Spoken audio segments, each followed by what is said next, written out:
Research vessel Zenith drifted silently in the shadow of Jupiter, its adaptive camouflage rendering it invisible to Earth's increasingly sophisticated detection systems. Chief Observer Naira Val-Soren stood at her observation post, her iridescent scales shifting from deep purple to midnight blue as she reviewed the latest reports from their planetary monitoring network. "Another breakthrough," she murmured, her inner eyelids flickering rapidly as she processed the data. "Third one this month." She gestured to her second-in-command, Kex, whose crystalline form sparkled under the dim light of the bridge. The latest human achievement shouldn't have been possible for at least another century, according to all known development models. Yet there it was, quantum entanglement communication, achieved through methods that defied conventional scientific understanding. They hadn't just reached the goal, they'd found an entirely new path to it. "They're not following any known technological progression pattern," Kex noted, his crystalline appendages creating intricate patterns that reflected his concern. "It's as if they're deliberately choosing the most difficult and dangerous paths forward, simply because they can." Naira had spent 40 Earth years observing humanity. What had started as a routine monitoring mission of a pre-FTL civilization had evolved into something far more complex. The Galactic Council's standard observation protocols had proven woefully inadequate for studying humans. "Look at this," she said, projecting a holographic display of Earth's climate data. They nearly destroyed their planet's ecosystem, recognized the threat, and instead of regressing to a simpler existence, as most species would, they developed carbon capture technology and atmospheric manipulation systems. They turned a potential extinction event into a technological revolution. The bridge crew, representing 12 different species from across the galaxy, gathered around the display. Each had been chosen for their expertise in understanding developing civilizations. Each had been proven wrong repeatedly in their predictions about humanity.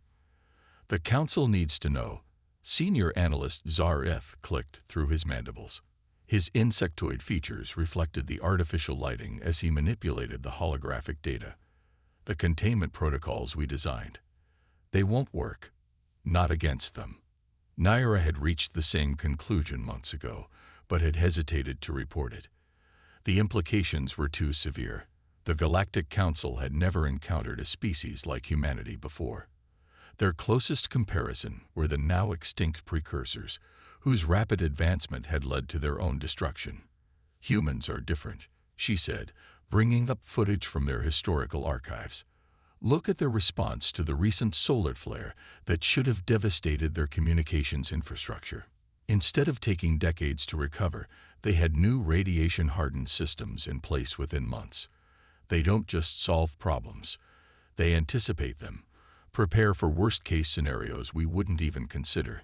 The images shifted to show various human activities: deep-sea exploration, mountain climbing, spacewalking.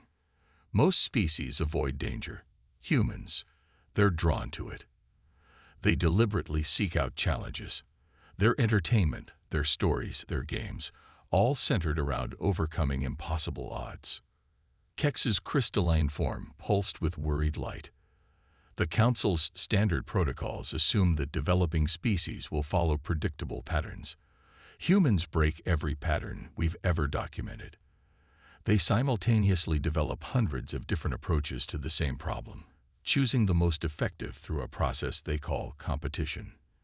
That's what makes them so dangerous," Zar-Eth added. "And so fascinating. They don't wait for perfect solutions. They try everything simultaneously, fail constantly, and somehow turn those failures into advantages." Naira moved to the center of the bridge, her scales now shifting to the deep green of decision. "We've watched them split atoms for weapons, then turn that same technology to medicine and power generation. We've seen them take diseases that should have decimated their population and transform them into tools for genetic advancement. They don't recognize limitations the way other species do." She activated the ship's quantum communication array, her decision made. "This is Chief Observer Naira Val-Soren of Research Vessel Zenith, requesting emergency priority communication with the Galactic Council." The response was immediate. as she knew it would be. The holographic form of Council Elder Vex materialized on the bridge, his ancient, ethereal form commanding immediate attention. "Speak, Observer Val Soren. What prompts this emergency communication?" Naira's scales shifted to formal patterns of respect, but her voice remained firm. "Elder, I must report that humanity has exceeded all predicted development parameters. They are approaching discoveries that will soon reveal our presence, and I must warn you, our current protocols are dangerously inadequate." She transmitted 40 years of compressed data, highlighting the most critical observations. Humans don't just adapt to challenges, they actively seek them out. They have developed technologies we never conceived of because they deliberately pursue paths we considered too difficult or dangerous to attempt. "You believe they will achieve FTL travel?" the Elder asked, his form flickering with concern. "Elder, I believe they will achieve it within a decade, possibly sooner. And they won't do it using any method we know. They'll find their own way, probably something we dismissed as impossible." Naira's scales rippled with conviction. "But that's not what concerns me most." She brought up their psychological analysis data. What truly sets them apart is their response to adversity. Most species, when faced with overwhelming odds, either submit or retreat. Humans, they become more determined, more unified, more innovative. The greater the challenge, the more they rise to meet it. The Elder's form pulsed with the ancient light of deep consideration.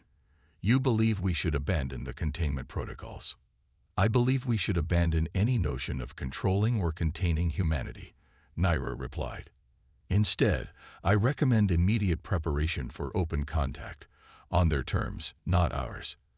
Because if we try to control them, if we try to contain them, they'll see it as just another challenge to overcome, and based on everything we've observed, they will overcome it."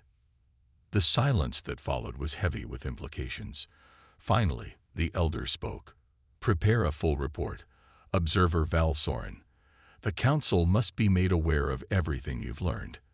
If what you say is true, we must completely reconsider our approach to emerging civilizations." As the Elder's hologram faded, Naira turned to her crew. "Continue monitoring, but increase alert status. If I'm right about humanity's rate of advancement, we won't be hidden here much longer. And when they find us," her scales shifted to a color that had no name in any human language, one that conveyed both anticipation and awe. "We need to be ready to greet them as equals, not as observers. Because ready or not, humanity is about to change everything." Dr. Sarah Chen stood frozen before the quantum analyzer's display, her coffee mug slipping from nerveless fingers to shatter on the floor of the Deep Space Research Station Hawking. Nobody moved to clean up the mess. Every eye in the laboratory was fixed on the impossible data streaming across their screens. "Run it again," she whispered, then louder, "Run the whole sequence again." Her team scrambled to comply, but she already knew the result would be the same. The quantum fluctuations they detected weren't random anomalies. They were patterns, deliberate, structured, encrypted patterns that could only mean one thing: they weren't alone. Dr. Chen, her assistant, Marcus Rodriguez, called from his station. "I've confirmed it. The signals are coming from multiple points throughout the solar system. Whatever this is, it's been here, watching us, for a very long time." In the observation vessel Zenith, alarms blared as Naira Val Soren's worst fears became reality. "Report," she demanded, her scales flickering rapidly between emergency patterns. Kex's crystalline form pulsed with agitation. "They've detected our quantum communication network. The encryption protocols that have hidden us for decades. They found a way to see them." "How?" Zareth clicked frantically at his console. "Their quantum technology is primitive compared to ours. They shouldn't be able to." "That's been our mistake from the beginning." Naira cut him off. "Assuming what humans should or shouldn't be able to do." She moved to the center of the bridge, her decision already made. "Send emergency signals to all observation posts. Initiate Protocol Omega." Back on the Hawking, Sarah's team had mapped out dozens of observation points throughout the solar system. The scale of the surveillance network was staggering. "They'd been watching us," Marcus whispered. "All this time, studying us like we study everything else in the universe," Sarah finished. She straightened up, a fierce light in her eyes. "And now they know that we know they're here. The question is, what happens next?" The answer came sooner than anyone expected. Throughout the solar system, alien observation posts began powering up, their advanced camouflage systems deactivating. On Earth, in orbit, and across every inhabited part of the solar system, humans watched in awe as dozens of alien vessels revealed themselves. In the Galactic Council's emergency chamber, chaos reigned. Elder Vex struggled to maintain order as representatives from hundreds of species demanded action. "We must implement the containment protocols immediately." The sovereign mind of the Silicon Collective pulsed with alarm. Before they can what?" Naira interrupted, her holographic form materializing in the chamber. "I've spent 40 years studying humans. Any attempt at containment will only unite them against us. They'll see it as a challenge, and they will overcome it." "Then what do you suggest?" A representative of the hive mind conclave buzzed. "We cannot allow an unpredictable species free access to the galaxy." On the Hawking, Sarah made a decision that would change the course of human history. Instead of waiting for the alien vessels to make the first move, she opened all communication channels and broadcast a simple message in every format they could generate.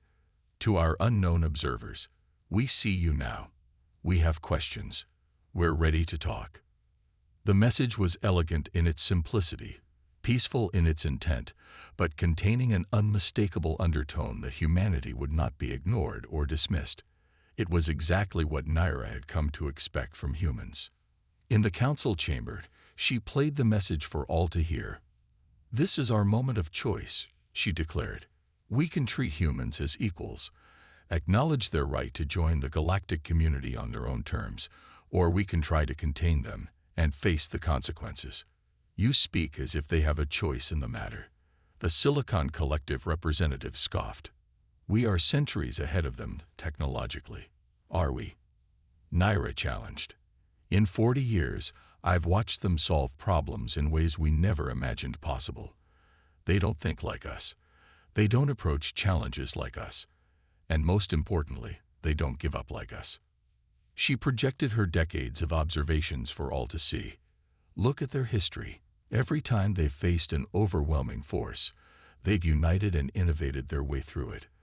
They turned nuclear weapons into power sources. They transformed devastating viruses into medical breakthroughs. They saw their planet's climate crisis not as an end, but as a challenge to overcome. And now?" Elder Vex asked quietly. "Now they know we exist. They know we've been watching them. And instead of reacting with fear or hostility, they're inviting us to talk." Naira's scales shifted to a pattern of absolute conviction. "This is not a species that will accept being contained or controlled. They're offering us a chance to meet as equals. I suggest we take it." On the Zenith's bridge, Naira waited for the council's decision. Finally, Elder Vex spoke.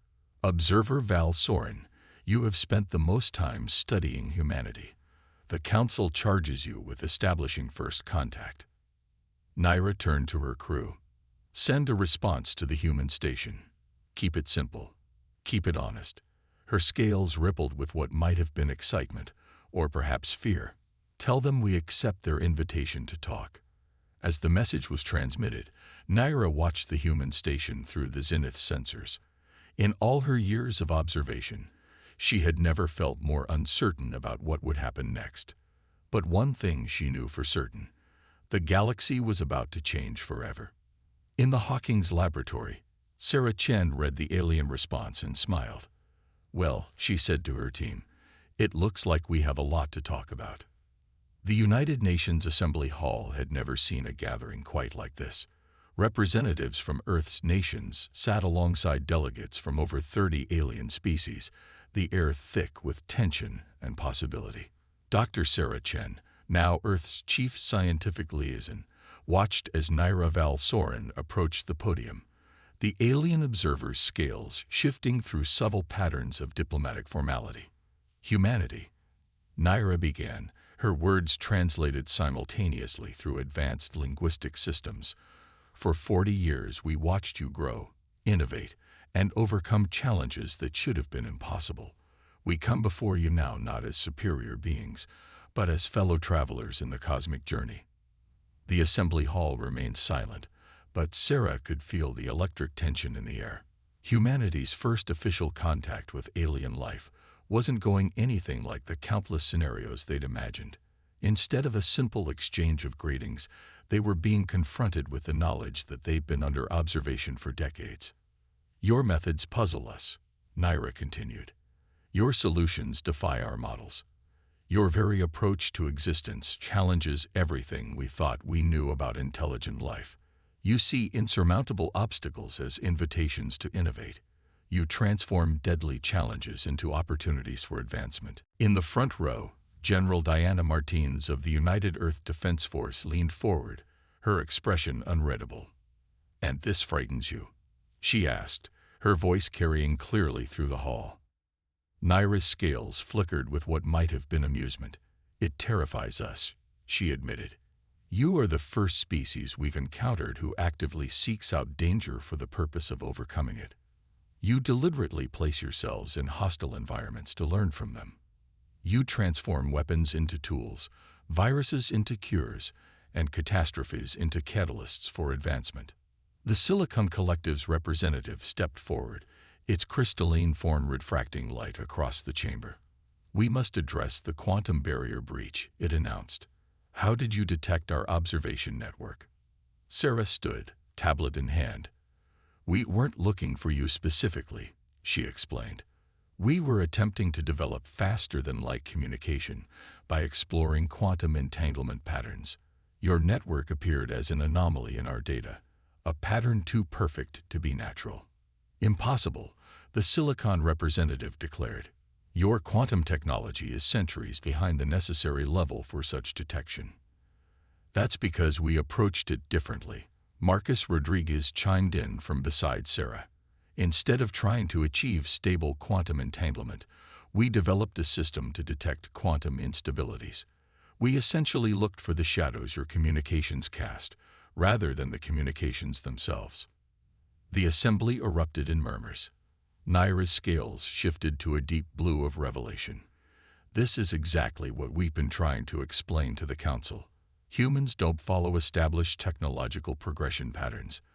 They find entirely new paths to the same destination. Which brings us to the matter at hand." Elder Vex's holographic form materialized in the center of the chamber, the question of humanity's integration into the galactic community. General Martinez stood. "Integration? You mean containment? We've reviewed the observation data your ships left behind when they revealed themselves. We know about your containment protocols for dangerous species." The chamber fell silent. Naira's scales rippled with alarm. They shouldn't have been able to access that data. The encryption should have been centuries beyond their capability to break. Sarah stepped forward. "We want to be clear. Humanity has no hostile intentions toward the galactic community. But we will not accept any restrictions on our development or exploration.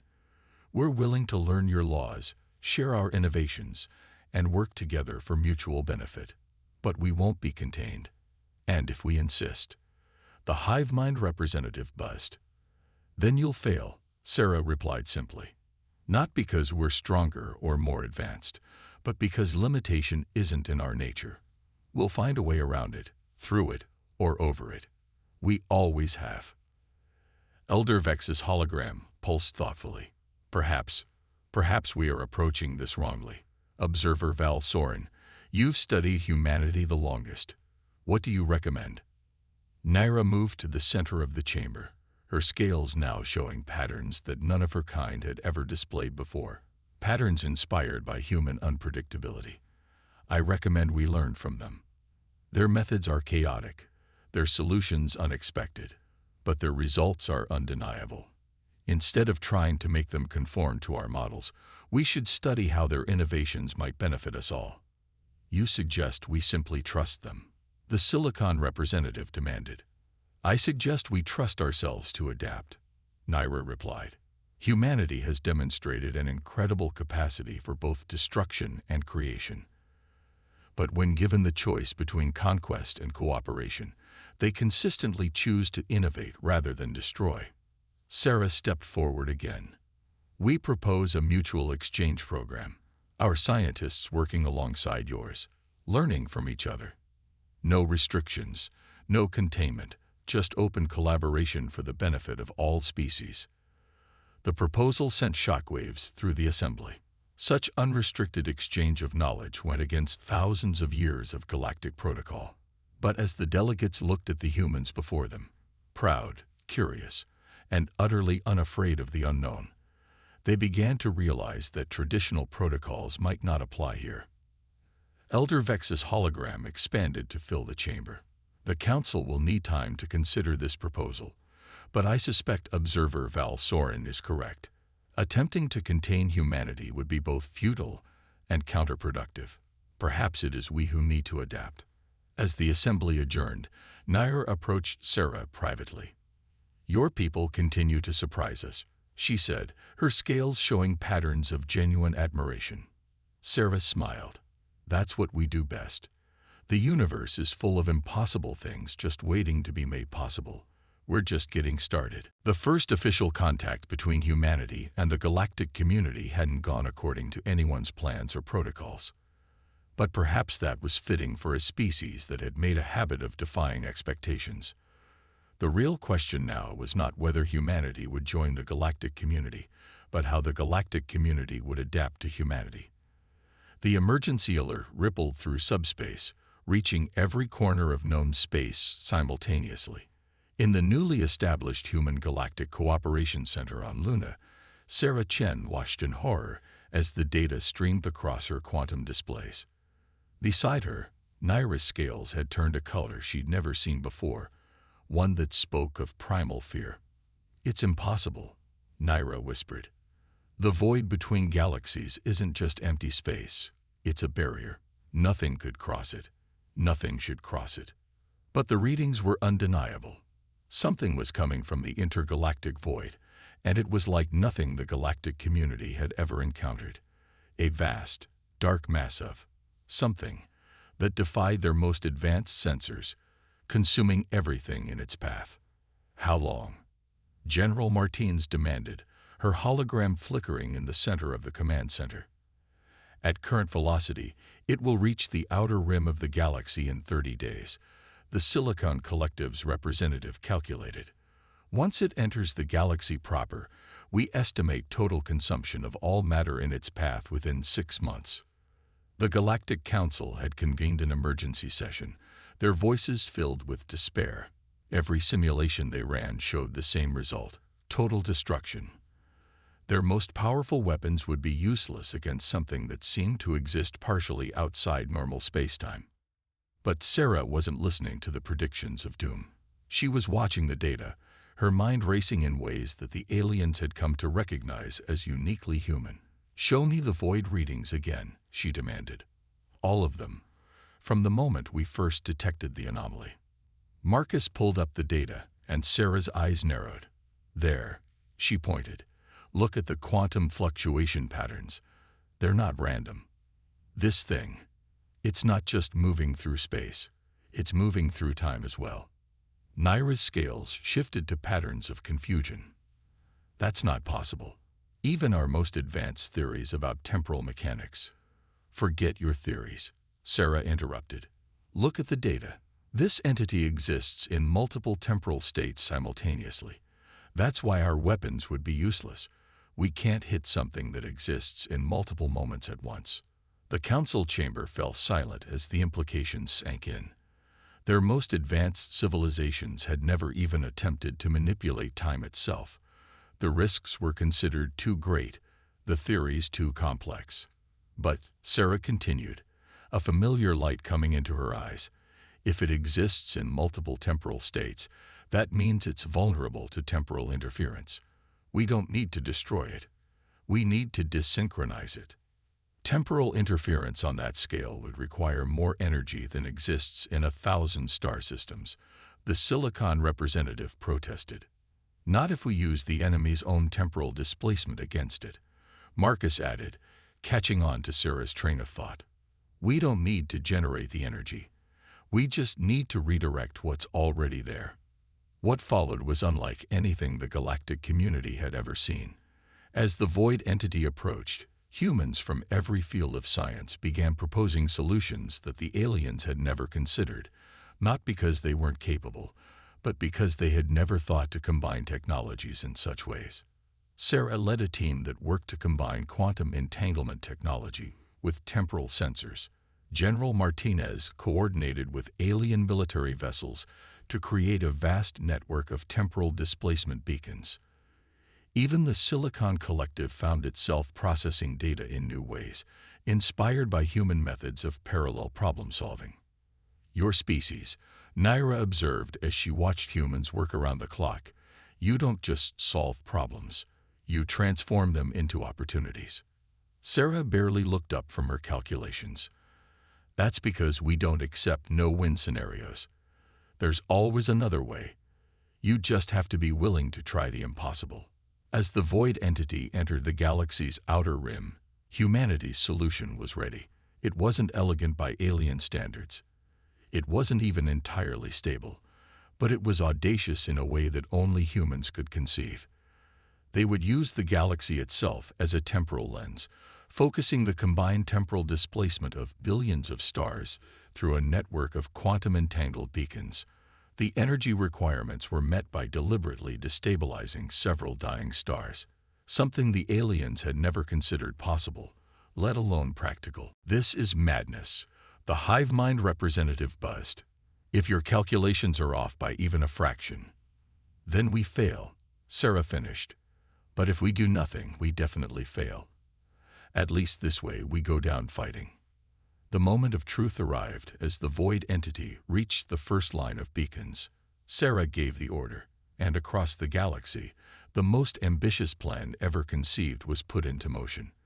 The fabric of space-time itself began to warp and twist as the combined temporal energy of the galaxy was focused through the human design network.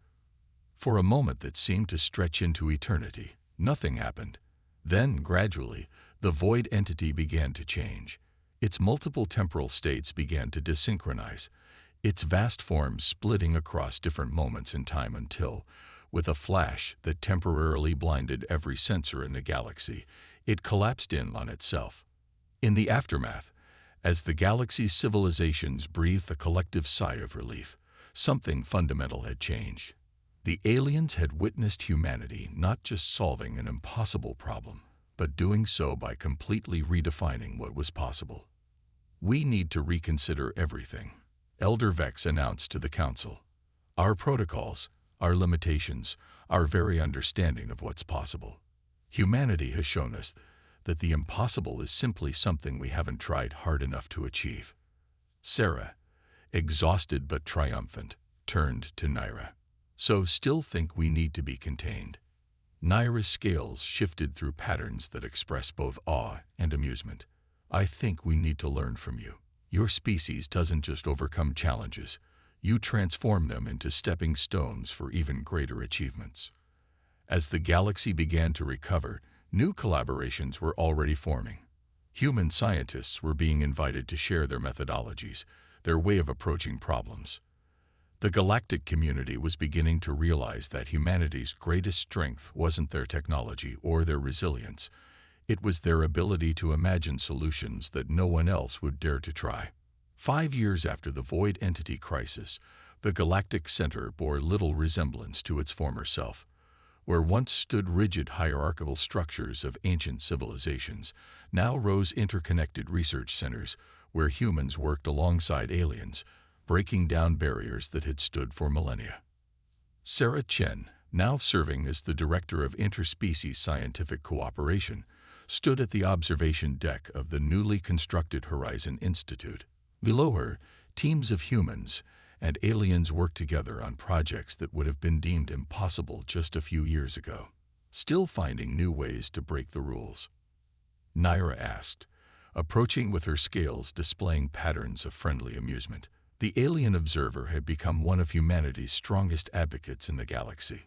We prefer to think of it as rewriting them, Sarah replied, gesturing to the experimental chamber below. There, human quantum physicists worked alongside Silicon Collective engineers, combining technologies in ways neither species had imagined possible before their collaboration. The Council has been reviewing the changes of the past 5 years, Naira said, her scales shifting to more formal patterns. The statistics are remarkable. They were more than remarkable. They were revolutionary. Technological advancement across the galaxy had accelerated exponentially since humanity's integration. But it wasn't just about technology. The very way the galactic community approached problems had fundamentally changed. Your species has infected us all with your peculiar madness, the Silicon Collective's representative hummed, joining them at the window. Its crystalline form had been modified with human-inspired adaptations, allowing for more nuanced communication. We find ourselves asking, what if, instead of following established protocols? In the depths of space, joint human-alien expeditions now ventured into regions once deemed too dangerous to explore. The human practice of sending probes into hazardous areas had been adapted and enhanced with alien technology, leading to discoveries that would have been impossible under the old methodologies. General Martinez, now Fleet Commander of the United Galactic Defense Force, appeared via hologram. The latest deep space surveys are in, she reported. The temporal disturbance we created to stop the void entity had some unexpected side effects. When don't they? Sarah smiled. The massive temporal lens they had created had done more than save the galaxy. It had opened up entirely new fields of study. The very fabric of space-time had been forever altered, creating phenomena that challenged both human and alien understanding. The Hive Mind Conclave has proposed something unprecedented, Naira said, her scales showing complex patterns of anticipation. They want to establish a new division of the Council, one dedicated to exploring impossible solutions to existing problems. Sarah laughed. They want to institutionalize human chaos. They want to learn from it, the Silicon representative corrected. Your species has demonstrated that chaos, properly directed, can lead to revolutionary breakthroughs. In the medical sector, human doctors worked with alien healers, combining Earth's aggressive treatment approaches with the aliens' more holistic methods. Diseases once thought incurable were being defeated by solutions that neither species could have developed alone. The Council has made its final decision about the containment protocols, Naira announced. They're being completely abolished, not just for humanity, but for all emerging species. Your approach to first contact has proven far more effective. It was a revolutionary change in galactic policy. Instead of containing and controlling developing civilizations, the galaxy would now focus on guiding and collaborating with them. Humanity's example had shown that diversity of thought and approach was not a threat, but an asset. We're detecting new signals from the intergalactic void, Martins reported. Different from the entity, but definitely artificial. In the past, such news would have triggered panic and defensive preparations. Now, the galaxy's combined civilizations approached it with cautious curiosity. Human optimism had proven infectious. Already planning how to say hello? Naira asked, noting Sarah's thoughtful expression. Actually, I was thinking about what we might learn from them, Sarah replied. Every new perspective adds to our understanding. That's something we've learned from all of this. The more diverse our approaches, the stronger we become. The Silicon Representatives Forum pulsed with agreement. Perhaps that is humanity's greatest gift to the galaxy. Not your technology or your solutions, but your ability to see opportunity in every challenge.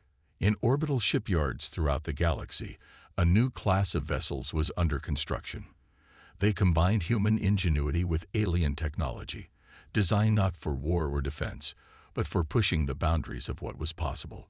They would carry mixed crews of humans and aliens into the unknown, seeking not just to survive challenges, but to learn from them. The galaxy is changing, Naira observed, her scales showing patterns that reflected both excitement and contentment. And for once, we have no models or predictions for what comes next. Good, Sarah smiled. That's when the most interesting discoveries happen. As they stood there, watching the bustling activity below, the truth was undeniable. Humanity hadn't just joined the galactic community, they had transformed it. Their refusal to accept limitations, their drive to question everything, their ability to see opportunities in disasters, these traits had awakened something long dormant in the galaxy's older civilizations.